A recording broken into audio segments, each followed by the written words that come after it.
MiHoYo suffered a PR crisis during the recent Genshin Impact 4.4 special program. After 4.4 special program, Genshin Impact has dropped more than 1 million fans in China. The current situation is in the TikTok from 9.6 million to 8.66 million, and in Bilibili, Chinese YouTube, it has also dropped more than 100,000 fans. Even in YouTube, the situation is not so good. The second hot comment is, if you didn't get offended by that, I don't know what will offend you, tbh. Another wrote, do sort of understand why CN player base are losing their share X. To a game with more than 10 million monthly active users, this actually means that about 10% of players have been lost. The cause of this incident is actually a live broadcast copy. As a gratitude for travelers showing support for 3 years, we are giving away 3 more wishes. This is like the company boss saying at the annual meeting that in order to thank everyone for their hard work over the past year, everyone will receive a cash reward of $30. But the difference between these two things is, in the company, the boss pays the employees, but in the game, the players pay the planners. This incident, on the surface, is dissatisfaction with insufficient rewards. In fact, it is an outbreak of long-term resentment against planners. Players' complaints are actually very concentrated. As a famous stingy game, Genshin Impact is always extremely stingy with players, and more importantly, the game experience has not been well optimized. The most ironic thing is that if you don't play the game for 21 consecutive days, you can get 500 Primo Gems, which is 20 more Primo Gems than the 3 wishes, 480 Primo Gems, during the Chinese New Year.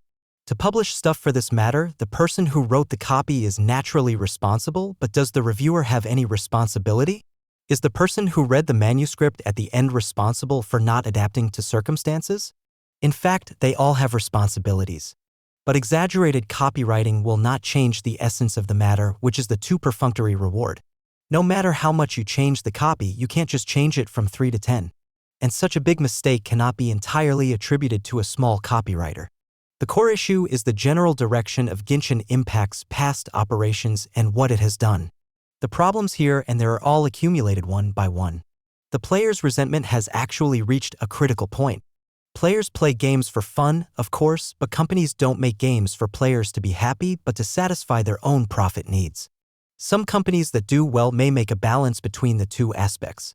But this does not mean that the harm to players caused by compromising gameplay for the sake of profit does not exist at all.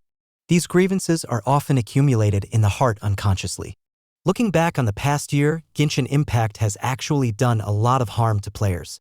Regardless of the storm of public opinion caused by Dihaya on the international internet, the recent strange shape of Luyun has a huge impact on China's local area network. In China, only when somebody attends a funeral will he wear like Luyun in New Year. Such suits indicate bad luck. In fact, those things have already given players a real blow in their hearts.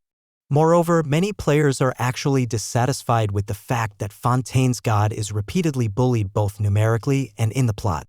Why is there so much dissatisfaction? The people who really should be responsible for this is not a copywriter. He wrote it accidentally, right? A little too exaggerated. I dare to say this. If this bomb does not explode today or tomorrow, it will explode the day after tomorrow. The responsibility lies with those who know that the bombs are piling up and still burrow their heads in the ground like an ostrich, those who have the power, those with real power. Can you solve the problem by giving more benefits? It can certainly be alleviated to a certain extent, but I feel that these benefits are really not the main reason. 2 is the general frustration that the player community has shown over the past year. If MiHoYo really wants to solve this problem, the company can't rely solely on providing benefits, but start paying attention to the demands of players again. Why is Genshin Impact so popular? It really respected the players' demands in the past, from weak social interaction to multi-terminal synchronization. I hope Genshin Impact can get out of its current predicament as soon as possible.